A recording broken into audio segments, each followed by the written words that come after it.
Lejos de terminar la pandemia en Europa, ya van por la segunda ola, obligando a nuevos confinamientos, a la reedición de las más duras medidas, a que países como Suecia, que le habían apostado a la inmunidad de rebaño en un primer momento, ahora reconozcan que se equivocaron.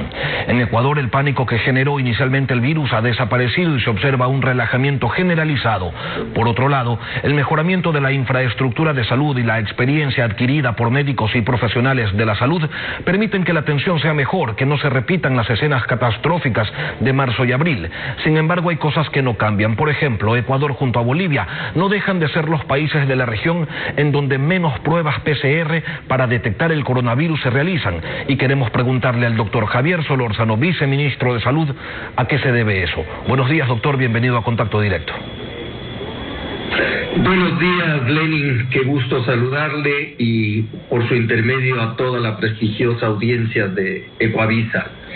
Bueno, esta es una demostración muy clara de qué es lo que pasa con el comportamiento humano. El comportamiento humano es el que determina el efecto que lo que una persona hace tiene un efecto multiplicador sobre el colectivo. Para tomar su mención del ejemplo de Europa, los europeos, como bien menciona usted, se tomaron con mucha relajación el paso de la epidemia, el paso dramático que tuvo en un primer momento, con muchos enfermos, muertos, y claro, trataron de retomar la vida que antes estaban acostumbrados a tener. Y lamentablemente en ese tránsito se rompieron con las prácticas de prevención. Y esas son las prácticas que jamás debemos romper porque estamos en medio de una epidemia. Este es un virus muy contagioso y al menor descuido nos podemos contagiar, nos podemos enfermar y nos podemos morir. Es un virus que todavía conocemos un poquito más que hace un año, pero llevamos un año lidiando con esto en el mundo entero. Es un virus impredecible. ¿Qué quiero decir con esto? Que ha afectado a pequeños, a grandes, a jóvenes, doctor, a viejos, a blancos, a negros, a gordos, a flacos, y nadie tiene una garantía de que puede salir vivo. Doctor, desde un inicio se dijo... El comportamiento no es homogéneo. Desde un inicio se le dijo a la población que tenía que cuidarse y desde un inicio se ha dicho también a través de la comunidad científica que la mejor manera de controlar el virus, de tratar de tenerlo a raya, es haciendo la mayor cantidad de pruebas posibles. Y como le decía en un inicio, mi primera pregunta era ¿por qué razón Ecuador es todavía uno de los países en donde menos pruebas PCR se realizan a sus habitantes? A ver, el tema de las pruebas PCR es una buena pregunta. ¿Qué ocurrió al comienzo de la epidemia? Que muy pocas pruebas disponibles y el acceso a las pruebas también fue limitado porque todo el mundo demandó las pruebas. Luego hubo un periodo de mayor oferta donde logramos adquirir más pruebas, se realizaron más pruebas y hemos ido creciendo de manera sostenida.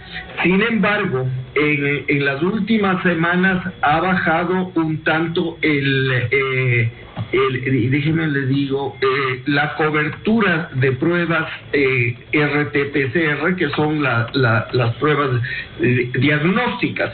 Sin embargo, por ejemplo, en las provincias del oriente ecuatoriano es donde más pruebas hemos hecho. En Morona Santiago, en Pastaza, Sucumbíos, hemos hecho obviamente en Pichincha, Esmeraldas, Carchi y en Bolívar. Son las provincias donde de forma intensa se ha manejado en las últimas 4 semanas. En el acumulado, desde el inicio de la pandemia, vemos que donde más pruebas han hecho es Carchi, Pichincha, tenemos Pastaza, Morona, Santiago y Tungurahua. Menos de 600.000 pruebas en todo el país y estamos acercándonos a los 180.000 contagios diagnosticados. En todo caso, doctor, los feriados y la cercanía de otras festividades como las de la capital de la República, aunque se anuncia que no habrá actos masivos, y las festividades de Navidad y de fin de año podrían poner en problemas quizás a los servicios públicos de salud.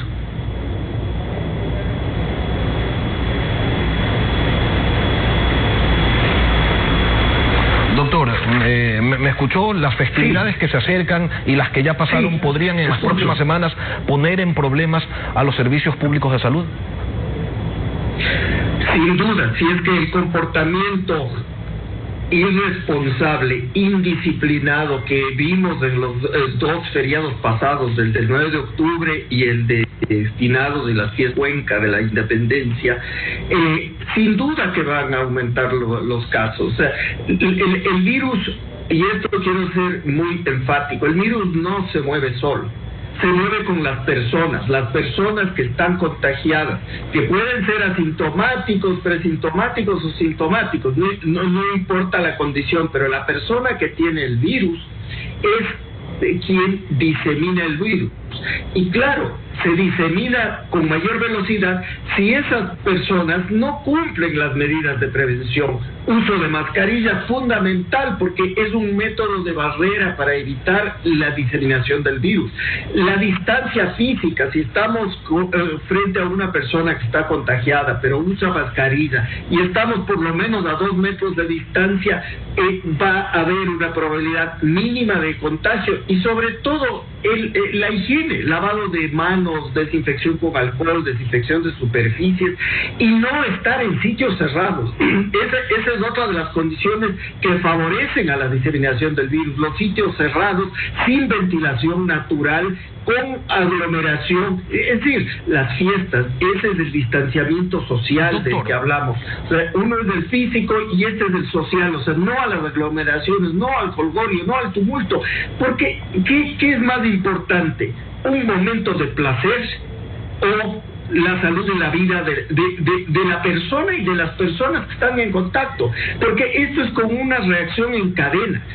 Si yo me contagio, no siento nada, pero puedo llevar ese virus a mi familia, a mis padres, a mis abuelos, a mis hermanos, a toda la comunidad. Entonces, ese grado de conciencia es el que necesitamos elevar en la población, y no creo que sea por falta de mensajes, porque ustedes como comunicadores también lo están diciendo todos los días, pero las personas tenemos que hacer el cambio de conducta, tenemos que admitir que tenemos el poder de decisión y que con ese poder de decisión podemos cambiar todo el escenario del grupo que está a nuestro alrededor, nuestra familia, nuestros compañeros de trabajo, el país entero. Esta inconsciencia, esta indisciplina a la que usted hace referencia, se potencia quizás en el hecho de que se dejara en manos de los municipios la toma de decisiones sobre la pandemia.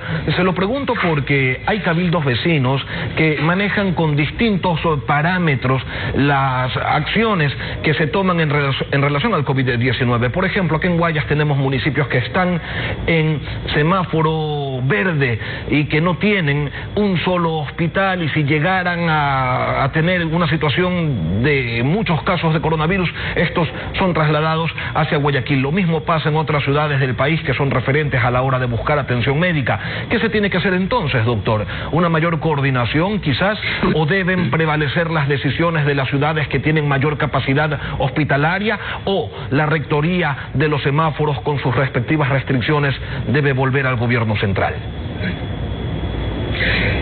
Excelente pregunta, Len. El tema es que cuando teníamos un estado de excepción, podíamos controlar de manera mucho más efectiva la movilidad de las personas.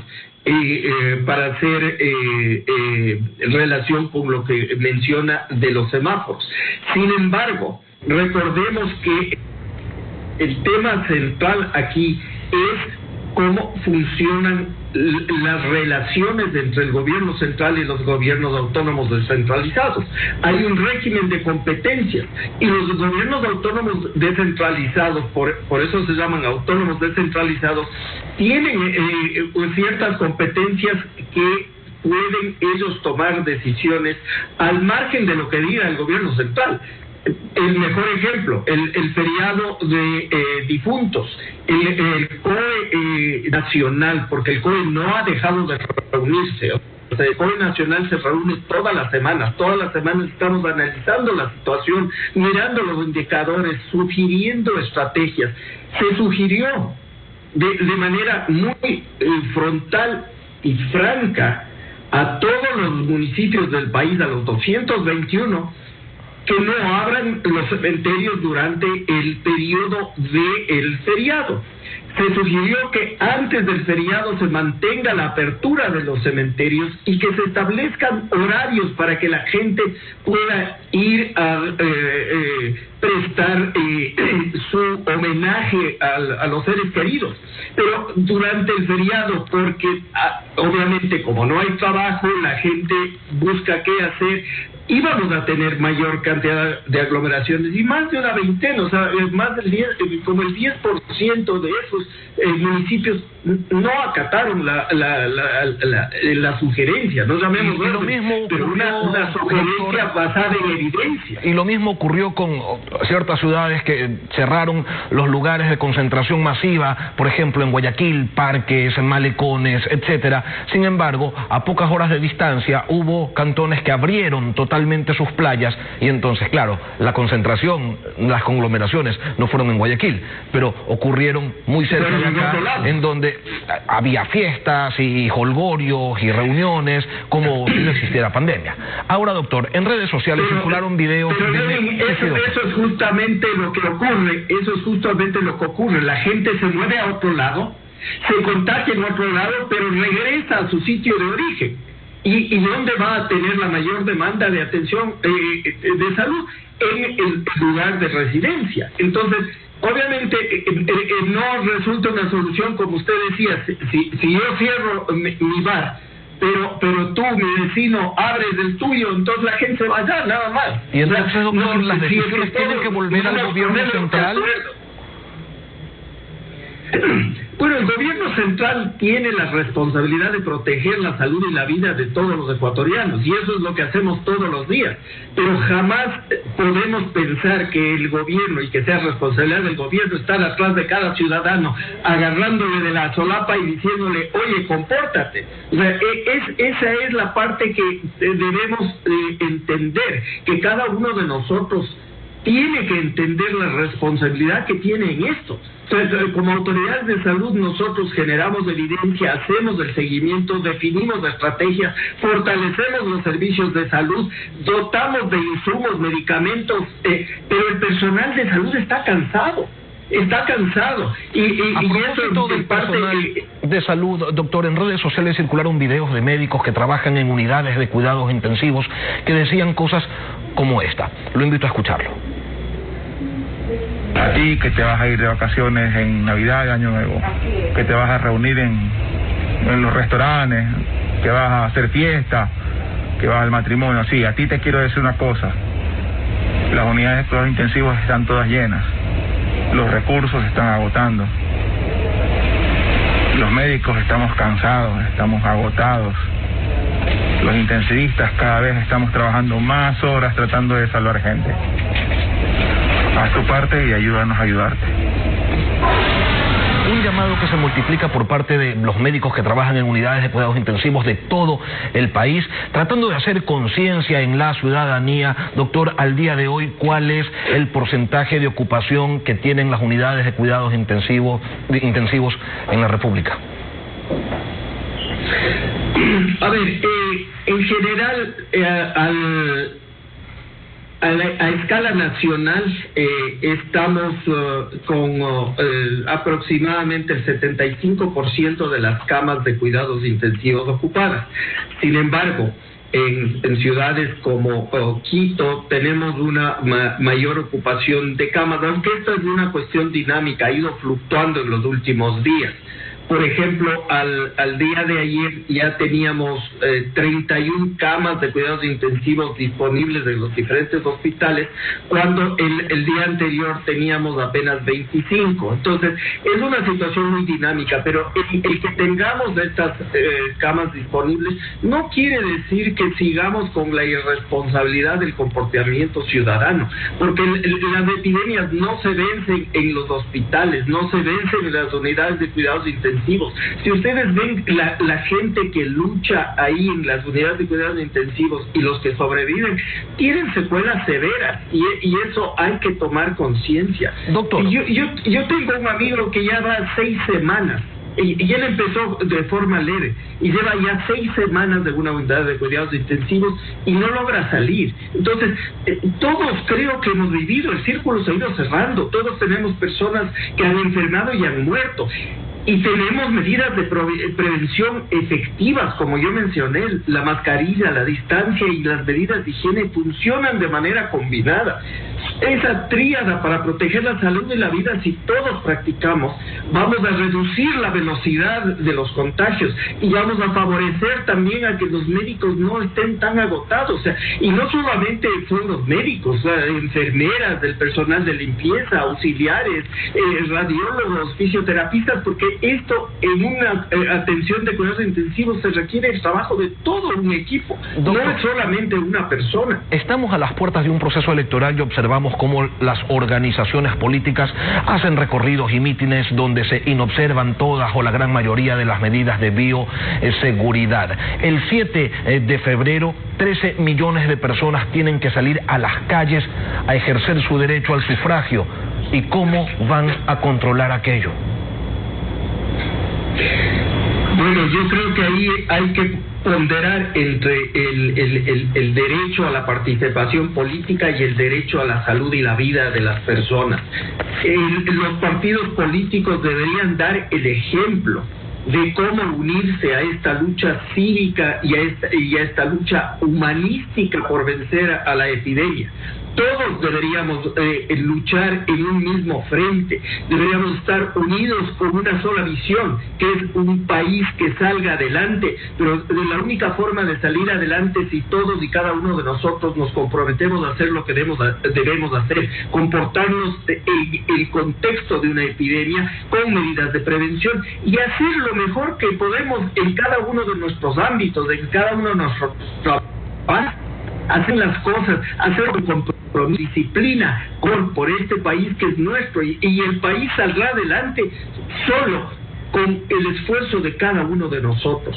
Eso es lo que deberían estar haciendo los partidos políticos y dando el ejemplo como líderes de la sociedad ecuatoriana. Javier Solórzano, viceministro de Salud. Gracias por acompañarnos, doctor, esta mañana aquí en Contacto Directo. Encantado, Lenin. Un excelente día. Igualmente. Siempre a las órdenes. Buen día para usted.